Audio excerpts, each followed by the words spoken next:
A very good evening to you all, and thank you very much for keeping it here on 93.3 KFM. This is the Hotseat. My name is Judith Atim. I'm your host. I'm sitting in for Patrick Kamara. Good evening. It is the 7th of October 2024, and it's 1 minute past 7 p.m.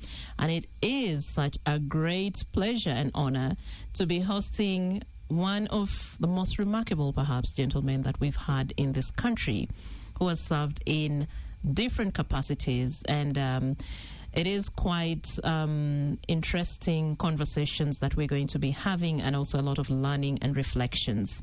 Ladies and gentlemen, let me take this honor to introduce to you my guest this evening, Professor Dr. Ezra Suruma. Dr. Ezra Suruma is an economist, academician, and a management professional. He's served this country as Minister of Finance, and also he's the immediate former Chancellor of Makerere University. So he was Minister of Finance in 2005 up to... and then, then he was appointed Senior Presidential Advisor in Feb 2009. And also he served at Makerere University as Chancellor from 2016 up to 2023. Those were 8 years and 2-year terms, right? Good evening, Professor. 4-year terms, yes, 4-year terms, yes. Good evening, Professor. Good evening, Madam. Judith is the name. Yes, Judith Atim. Good to have you. So you've worn so many hats, remarkable hats. You've left quite large footprints wherever you've been. And I must say you've served with distinction.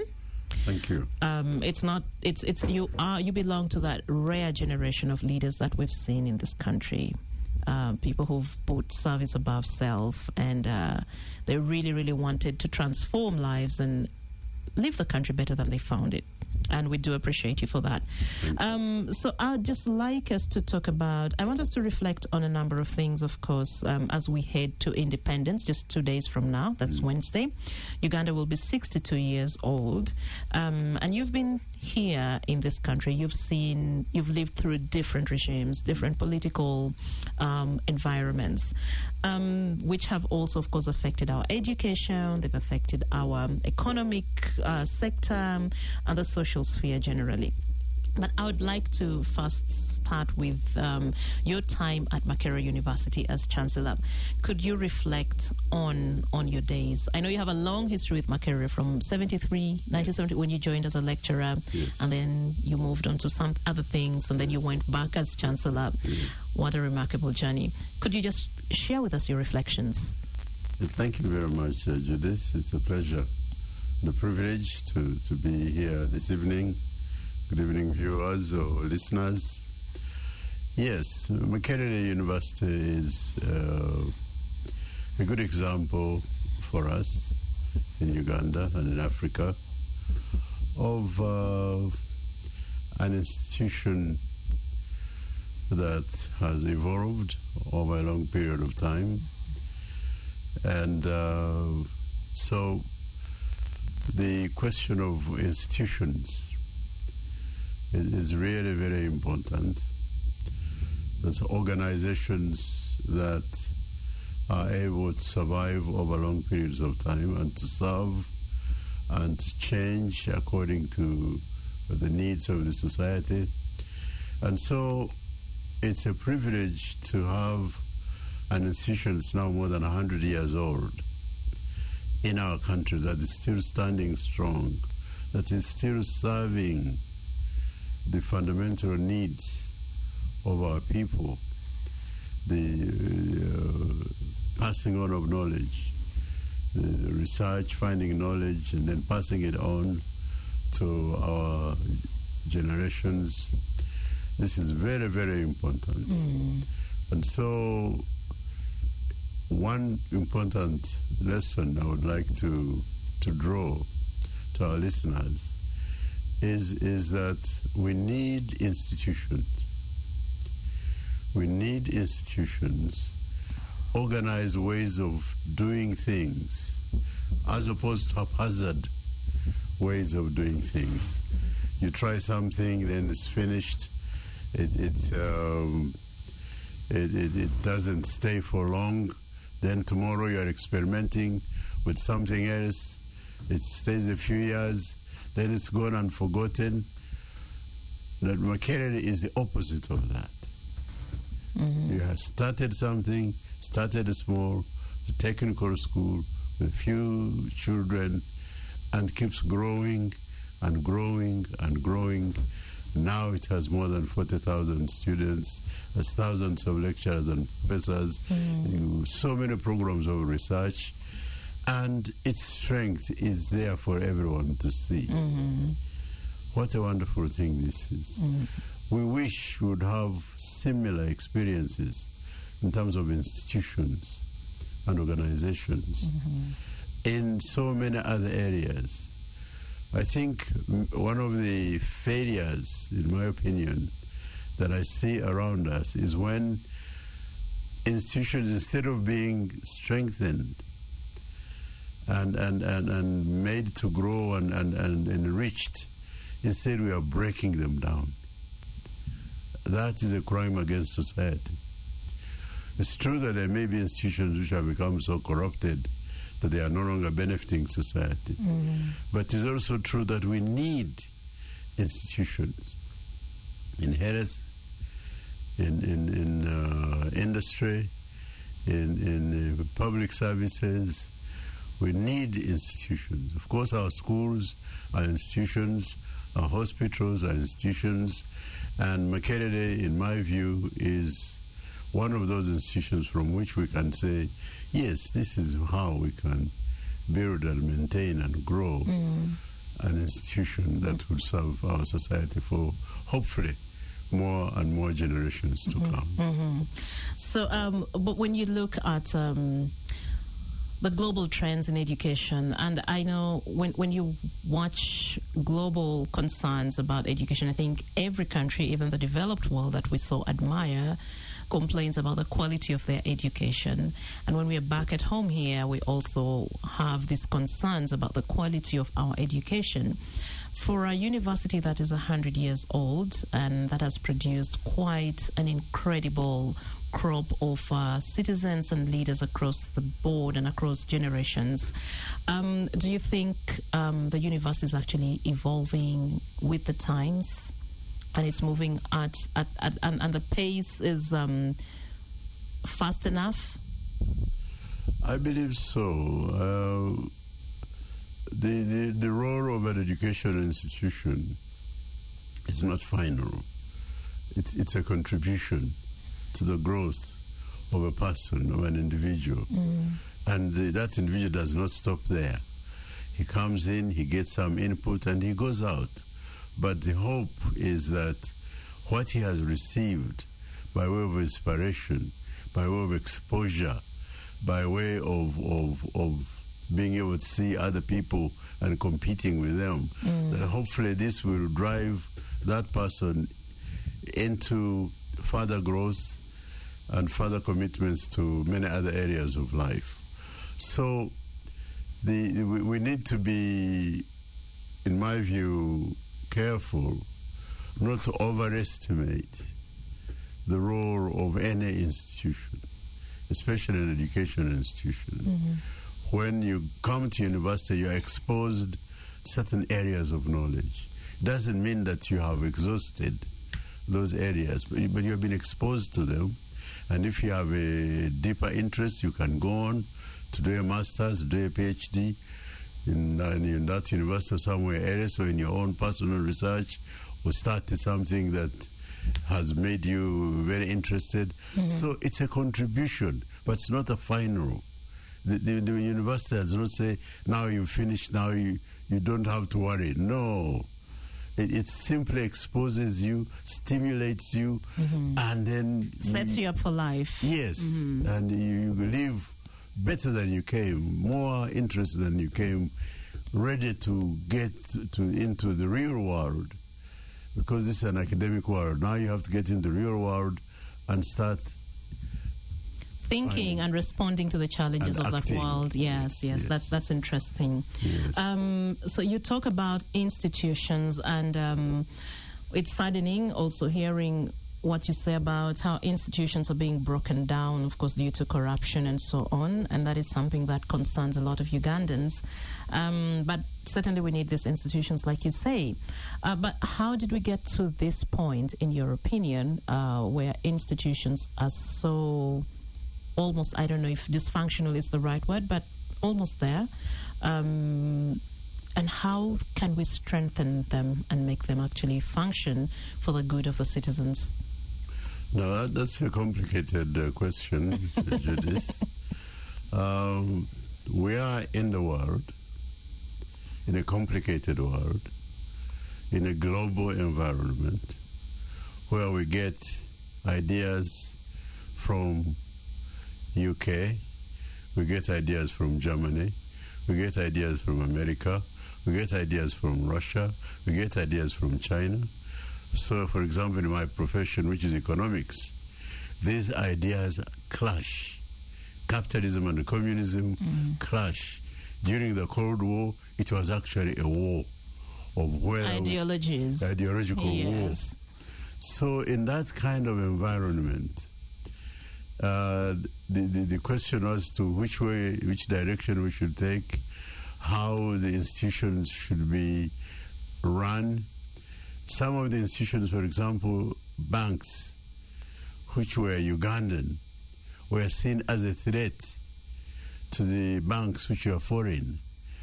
And through various mechanisms, our banks were either closed or sold, because the people who were influencing us ideologically, they were telling us, oh, this is not good for you.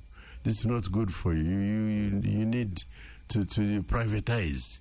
For example, public institutions are corrupt. You don't need them. You should only allow private institutions to exist.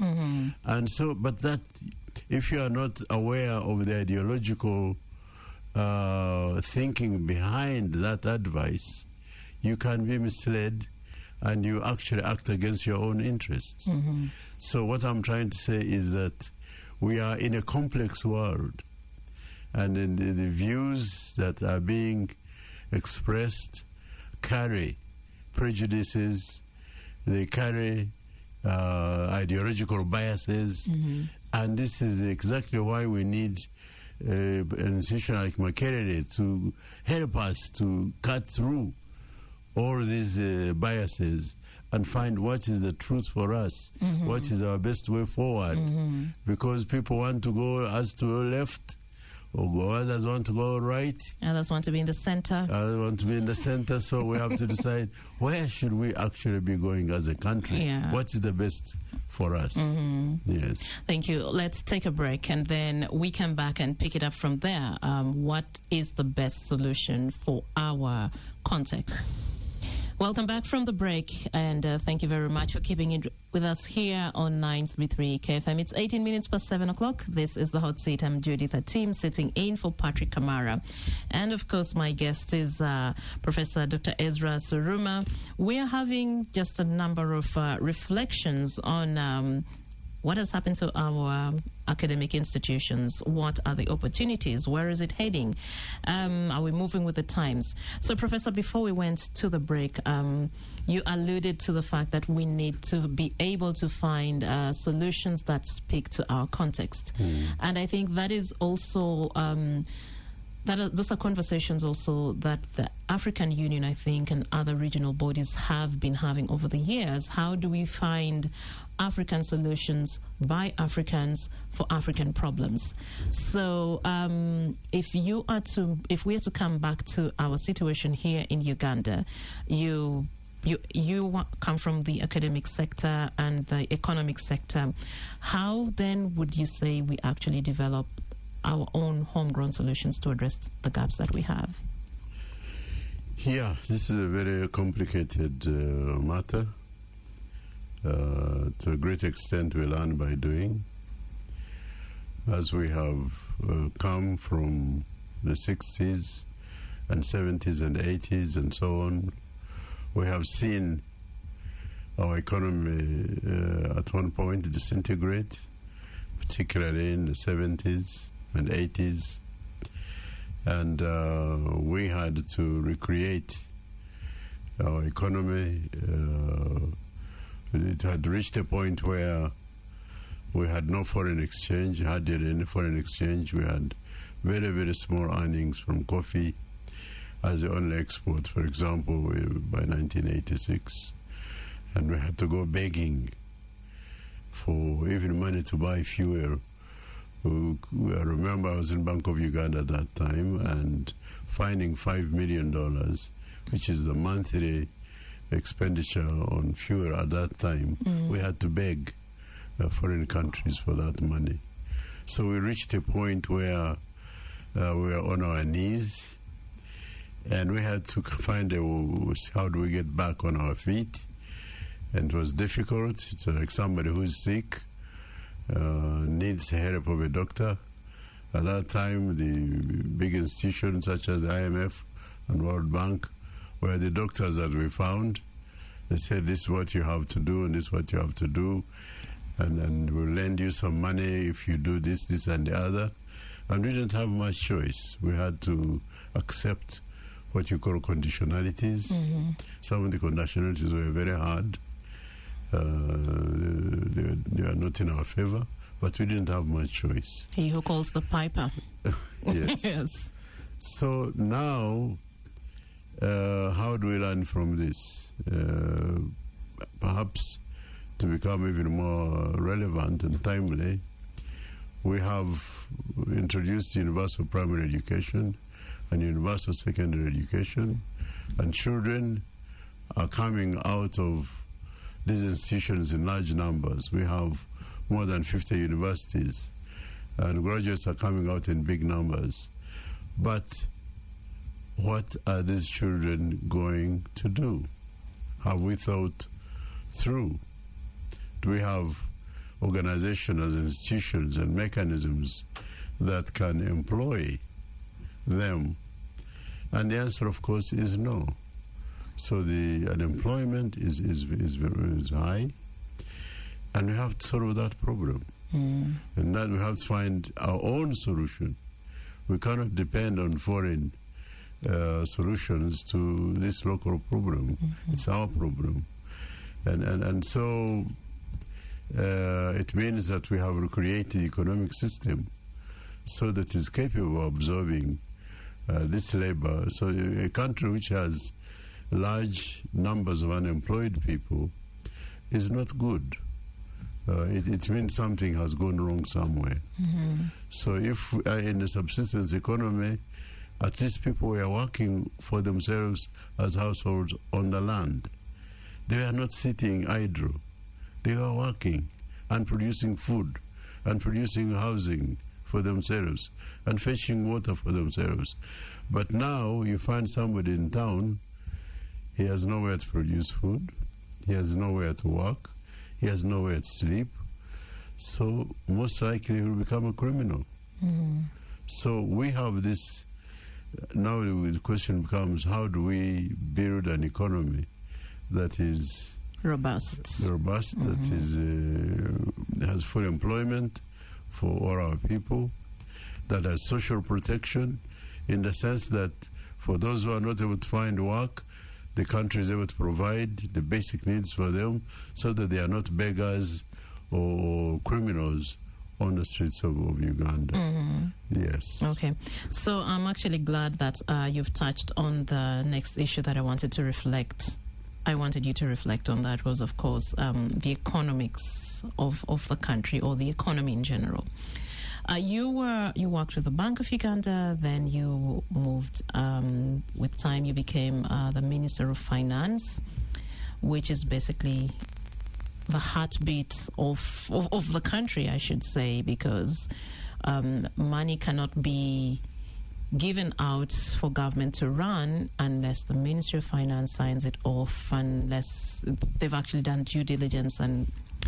But recently, when during the State of the Nation address this year, it was saddening to hear the president actually allude to the fact that there was a clique of individuals at the ministry that was also involved in a lot of corruption that was going on, colluding with Parliament, for example, to actually, say, inflate figures and engage in corrupt tendencies, which is definitely hurtful for the economy. And I wanted you to reflect on your times in the Ministry of Finance. I already had the experience you shared when you were at Bank of Uganda, and there was really no money to even get the most basic thing, which is fuel.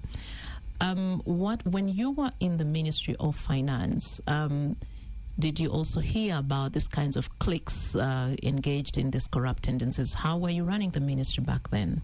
That is so different from what we are seeing today. Well, let me start with the Bank of Uganda, if I may. Please. In the Bank of Uganda, we're aware that we are the ones who print money. We give contracts for printing money. The money comes, we are the ones who keep it. So the temptation to steal is very, very high.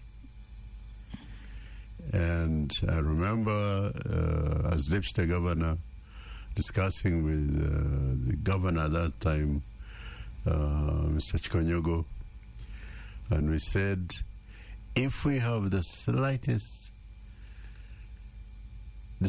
suspicion that someone is dishonest, that someone is not trustworthy, we will take action against them.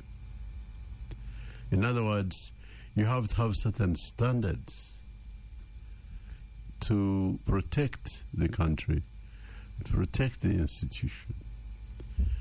So we restructured the Bank of Uganda, and I believe that by and large it has done quite well. I'm not saying it is perfect, but I think it has run reasonably well in terms of maintaining the value of our currency and struggling to contain inflation and, of course, contain corruption, theft. Now, in the Ministry of Finance, when I was there, of course, there would always be attempts by... It's the heart or the character of a person. Yeah, the people come from all ministries to obtain their allocations of funds. Now, we are responsible for making sure that what Parliament has appropriated is properly given to the various sectors, and that there is proper accounting for how that money has been used. And to my knowledge, I don't remember really what I would call great corruption. I'm not saying there wasn't, but I'm saying I don't remember a serious grand scale of corruption. Yeah. Yes. But we are always aware that there are individuals who will be attempting to steal money, and the one of the major functions of the ministry is protect public funds from misuse and from misapplication. Now, over time, if the controls that should be in place break down, or if there is someone who is really very clever that he can manipulate the data, that even the digital systems, that can happen. That can happen. But it is our duty as the people responsible for controlling the funds of the country to make sure that we have in place systems for accounting, proper accounting for public funds. Now, at the center, it may not be so serious perhaps, but I'm saying the problem is not there. The center is also there, but it seems to get even worse as you go into local government, as you go out into the districts. The money that's supposed to reach the teachers, for example, you find that when it reaches the district, it doesn't go on. And there's a struggle on the accounting at the district level. And so I was also in the Prime Minister's office as head of the Prime Minister's delivery unit. And we were engaged in attempting to break the systems at the district that would fail to ensure that the money that's allocated for, say, Health Center 3 is actually reaching. Money that's allocated to a primary school is actually reaching. You will find that at the district, there are problems of controlling those funds and making sure that the corruption is broken. Now they have 146 districts or so. So making sure that they are all being properly controlled and accounted for is difficult. But we are in a digital era. We're in a digital era, and it is possible to actually have a system in place that is able to control the corruption in these areas. It's not easy, but it's possible. Thank you. We're going to take a break, but before we do that, I'd like us, when we come back, you talked about the UPE and USE and producing the large numbers of students, including our universities, and the fact that there are not as many opportunities to absorb all these children once they graduate from these levels of education. And we have a census report that was just released a few days ago, and there have been concerns, of course, about the numbers and the inaccuracies therein and how this actually affects planning. I'd like us to talk about this when we return from the break. Welcome back from the break, and thank you for still keeping it with us here. It's 25 minutes to 8 o'clock. My name is Judith Atim, and this is the Hot Seat. I am with, I'm having Professor Dr. Ezra Suruma, seasoned economist, academician, management professional, a man who's worn so many hats and left very big shoes wherever he has been. Doctor, before we went to the break, I had told you I'd wanted you to weigh in on the aspect of the large number of learners that we're actually churning out from the various education institutions, whether it's from UPE, USE, or higher institutions of learning. And the fact that, well, we don't have the opportunities to actually absorb or positively engage this young people. I just wanted your thoughts on this in relation to the recently released census report, which you've seen the commentaries that are running about the inaccuracies in the figures and how this affects planning. Yes.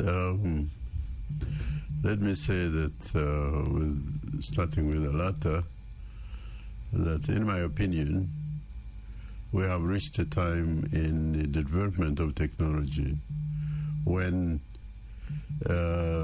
waiting for 10 years to find out how many people you have or who lives where and does what is really not the way to go.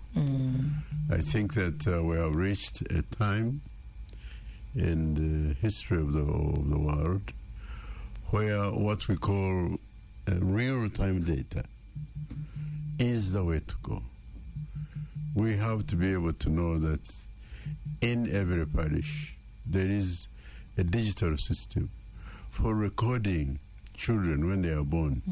We know when they are born, we know their names, we know their gender, we know their age, we know who is in school, we know who is not in school, we know all the people in the parish.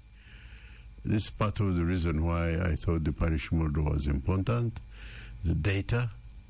So you don't have to say that you're coming 10 years from now to find out what has... if you have this kind of data system that is real time, you don't have to, you don't need a census. You are aware in real time what is actually going on. And your planning is real time. You are planning for people who exist. Yeah. You know what numbers are eligible for school. You know what food is needed for feeding the children, and so on, uniforms and so on. So you are living in the present time. But say that 10 years from now we will do another census to find out where we were 10 years ago. It is not correct. So we have to be aware of what are the facts of the present. Who is who and where are they? Who is employed, who is not employed? How old are they? What gender are they? And what can we do? Now, one fundamental contradiction that I would really like to bring to the attention of every Ugandan who is listening, and even those who are not listening, is this. You have a contradiction of, you have so many people who are in poverty, and yet you say they are not working. How do you get out of poverty except by working? Mm-hmm. You can't. So the first and foremost requirement for getting out of poverty is working, getting people to work. So if people need food, and they do, why are you not employing these people to produce food? If people need shelter, and they do, why are these people not engaged in producing homes and houses? If people need water, why is it that people have to travel 4 kilometers to fetch water? Why isn't something being done to make sure that water is available nearby? Even if you have to dig it by hand and go 300 meters, do it. Mm-hmm. So the idea that people are hungry, but they are sitting, people are homeless, have we run out of space for food housing? So it's really a failure of organization. Depending on a free enterprise system where we say everybody is free to start an enterprise and do what they do, and that's their problem. And we find that system doesn't really work. Even in America and West, they will have a time of depression where everything failed. The classical economic system that in the end everybody will get full employment failed. And Keynes had to come and say, in the end we're all going to be dead. We better do something now. Mm-hmm. And they changed the economic system. We also have to look at our economic system and change it so that people are able to produce what they need. Because there is need. So the contradiction of poverty and unemployment is, to me, is a fundamental contradiction. That we are failing to put people to work in order to meet the needs they have. But we have the land, we have the resources, we have the labor. People will say maybe capital is the problem, but I think we can also find ways around the capital problem. Because we say in economics, in order to produce a product or a service, you need the land, labor, and the capital. And we have to find, and of course, somebody, an entrepreneur, or government, or somebody, organization has to put the things together and get a product produced. So there's a comment here about the cost of public administration, our growing debt and administrative units. Talking about Uganda at 62, at least the ruling NRM party has had the largest share of time in power, clocking 40 years. But the issue of getting people out of poverty has been key on the agenda of President Museveni's administration. And there have been various empowerment programs, Prosperity for All, PDM, Emyoga. But something must be wrong if we still have poverty as a huge problem despite all these interventions. Is it the issue with, is there a weakness on the side of government or the implementing arm, or is it a problem with the people? I think that it's a challenge of organization. As I said earlier, we have ideologies, economic ideologies.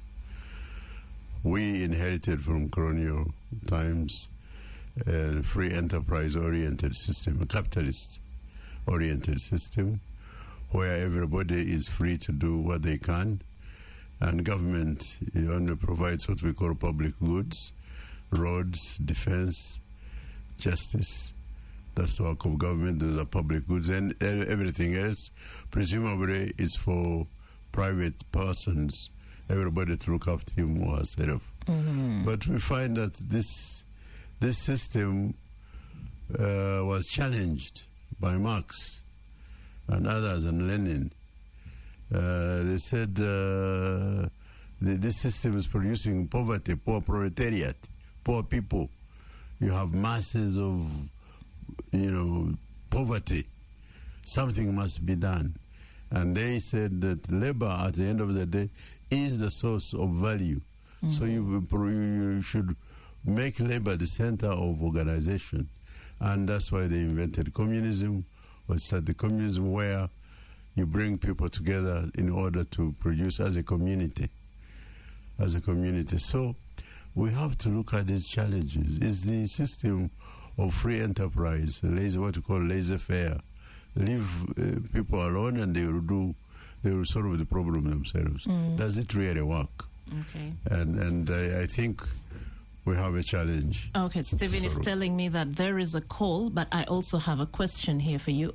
Stephen, we can pick the call first, then I'll read this other question that's coming through. Yes. Hello? Hello? Is this KFM? Yes, this is KFM. Good evening. Good evening to you. May I please know who I'm talking to? You are talking to Samuel from Katogo, Nakawa. Yes, Samuel. Please proceed with your comment or question. Yes? Please proceed. We're hearing you. Yeah, I'm talking about... Hello? Yeah, I'm talking about population census. Yes. Samuel, we are losing you. Your connection is not too good. We have another caller. Hello? Yes, good evening. Yes, good evening. Good evening. Thanks for that show. Thank you. May I know who I'm talking to, please? Definitely. You're talking to Recorded Michael. Yes, Michael. Please proceed. From SETA. Yes, Michael from SETA. Yes. I want to thank Dr. Ezra for his insight. Me as a younger person, I've listened to him and I've learned a lot from him. Thank you. I've just got to appreciate him for being there, for struggling to make sure Uganda is so good for us who are young ones and for our generations to come. I really appreciate him. And he was the part of, he tried to make education sector to vibrate very well. And I remember when I was doing senior one, the system that I thought that each school should have computers. Now my question is, Doctor, the implementation was okay, but we are still lacking a lot of efficient implementation of such of the ideas you brought on board, the means of education. When these computers, they lack services, at the end of the day, that one's going to go there. It's going to collapse. Actually, it can't be repaired so that the next students end up missing to learn those skills. So I think there should be a way how the government, if they bring such computers in schools, they should continue providing money so that the service continues to be paramount throughout the school. Thank you, Michael. Thank you very much. I don't know if we have another caller. Okay, we don't have another one. So there's also another question that has come from Philip Mulisa. He's saying, if you may ask Professor Suruma about one, the internal disputes within the management of the university, that's in reference to Makerere and staff, and also the political sphere around the university where politicians directly control what should be a classical education center. Hello, we have another caller. Yes, please, hello. Yes, hello, may I please know who I'm talking to? You're talking to Bosco? Yes, Bosco. Yes, I'm calling from Katoke. Thank you very much, Bosco. Well, I want to begin by appreciating Doctor. Yes, please. That wonderful kind of speech is actually trying to deliver to us. Now my question is to Doctor. I don't understand what is happening with various universities, regardless of being public or private. Why is it ever there are complaints of marks missing at the end of when a learner is completing studies, both degree and or maybe diploma and certificate like that? What is bringing that? And then secondly, could they please bring maybe clearly to us some of the universities which are not accredited to offer some of the courses? Because at the end of the day, a learner or somebody complete a course and at the end, you go to register maybe, for example, in education, then they tell you that that university was not accredited to that course of education. Now, can they please give us a clear heading to which university has to offer this course to the learners and so forth like that? Thank you very much, Bosco. What was the first question, Bosco? I didn't. Bosco was saying the issue of universities, when students graduate, they don't have academic documents at the end of the program. What could be the problem with the universities? Okay. Stephen, do you have another caller? Hello? Yes, Catherine. Yes, this is Judith. Sorry. No, it's fine. It's fine. Good evening. May I know who it is I'm talking to? You're speaking to Paul. Paul. Yes, Paul, thank you very much for calling. Please proceed with your comment or question. First of all, I'd like to thank Mr. Suruma. His articulation for the quite good. Yes. And he's quite a senior citizen that I really look towards and really appreciate quite a long time. Yes. Your line is cracking, though. Hello, Paul? Hello? Yes. Yes, we can hear you now. For Mr. Suruma, that's directly for Uganda is quite a diverse country. Mm. And there needs to be Uganda robust. We can have various economic benefits from the country, which is failing us. And I don't know how to state it. The economy seems so porous where we're losing out a number of good benefits from the most educated skills, the most skilled ones, who are just seated and not economically accessible to the country. So there should be something else about that. Thank you. Okay, that's it. Doctor, I don't know if you heard Paul very well. Not very well. He was saying, well, Uganda is a diverse country, and we can have various economic benefits, but he was alluding to the issue of brain drain, where we're having highly skilled workers or our highly skilled citizens leaving the country for better opportunities elsewhere, but also the ones who stay behind don't have opportunities to actually absorb them, where they can actually also contribute meaningfully their skills and knowledge. I think that's what he meant. Yes. But generally, there has been a lot of appreciation for your work. I think it also makes me confident that my assessment of you has been accurate. Thank you very much, Yes. Judith. It's very kind of you. Michael in SETA raised a very important problem of implementation of government programs. For example, computers that are Promoting distributed, ICT in schools. but then they are not maintained and not repaired. This, of course, a problem of management, and one of the problems that government needs to get more involved in.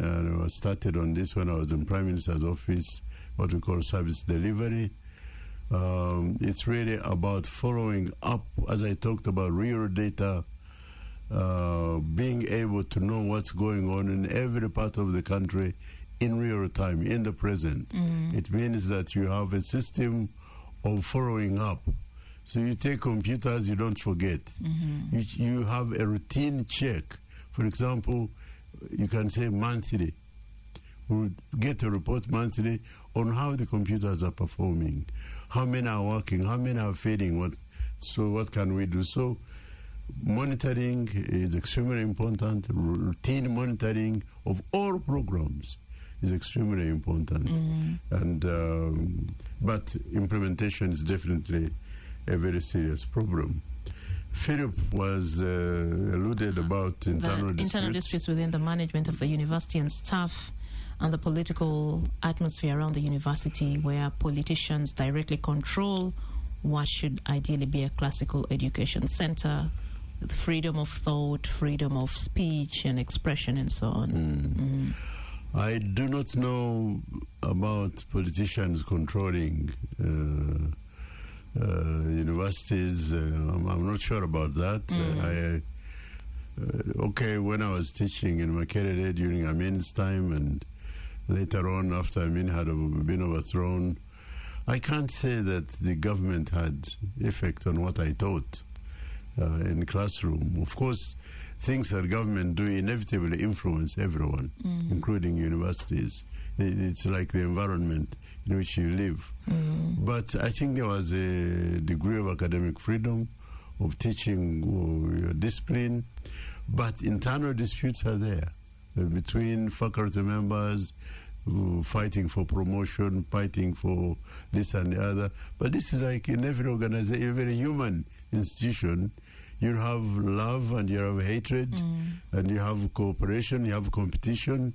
That's how life is. I don't think we should be discouraged. But they should be managed, I think. It's probably the management of these disputes, I think, that raises concern. Managing those problems properly, having top management that is able to be fair and has integrity is absolutely important. But definitely, in every institution, there will be these issues of conflict. I'm not sure I got Mr. Bosco's... Bosco was talking about what could be the problem at most universities when students finish their programs. Ideally, they're supposed to get their certificates at graduation, but you find this is not happening in many universities, and it leaves the students at the mercy of, I think, the environment or the country, because you want to get jobs, you want to get opportunities, and you need the paper, but it's quite a process in most universities. Yeah, I think that's a shameful program, because universities should lead in being able to have proper recording systems, proper data systems. I'm glad to say that Makerere has recently introduced a data system that will enable children or graduates to get their papers on time and in digital form. So all universities should be attempting to make sure that their records are digitalized, and there is no question about being able to access your academic papers, yes, anytime. We also talked about accreditation of universities and programs. This is the National Council of Higher Education. Maybe it's overwhelmed, I don't know. But again, it's important that all universities are properly accredited, properly assessed, and students themselves should check to make sure that the university where they are applying is indeed an accredited institution. Yes. So beyond the praises of Uganda being 62 years old, don't we need a candid conversation on shaping the development narrative for the country beyond the 6 decades of self-rule in quotes in the different spheres? Yes, 62 years of colonialism, and now 62 years of quote-unquote independence. Yes, a good time for us to reflect on our future. We should take advantage of this time to see how we move forward. There have been many failures, many mistakes. I think the political organization has been more difficult than we anticipated. And I don't know how we will be able to solve that problem. It is very complex. Democracy is not easy. It's very difficult. Even for the people who invented it, like the Americans. It's work in progress. We can see that it's a work in progress. Thank you. So we can't take this for granted. We need people with courage to really come forward and stand for what is right.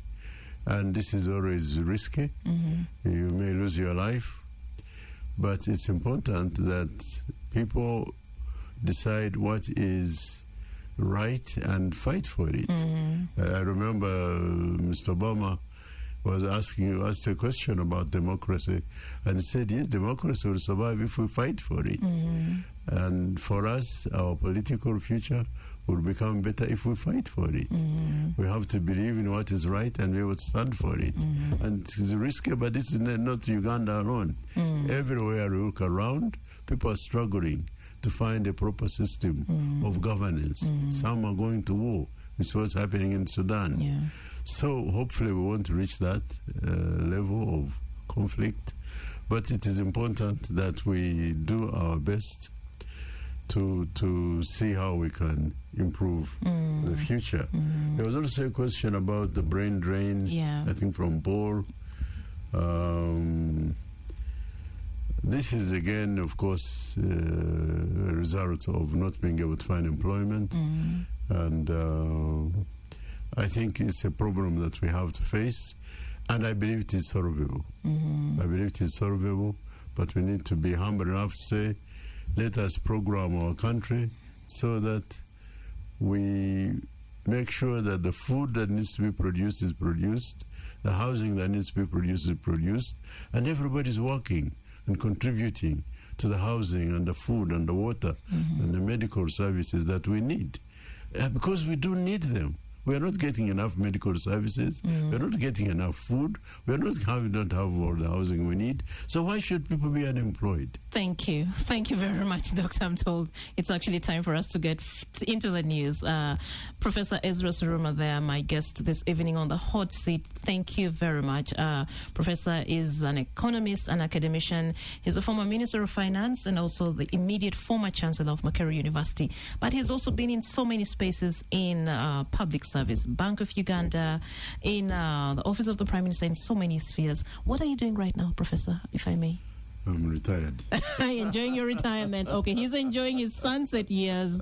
It's somewhere we all aspire to be. Thank you. I'm writing. Oh, I want to read. You're writing. This one you're working on. Thank you very much, Professor, for making time. It's quite an honor. We do appreciate you. And for all of you who tuned in and called to share your thoughts or your questions, we do appreciate you very, very much. The hot seat returns tomorrow. Bye for now.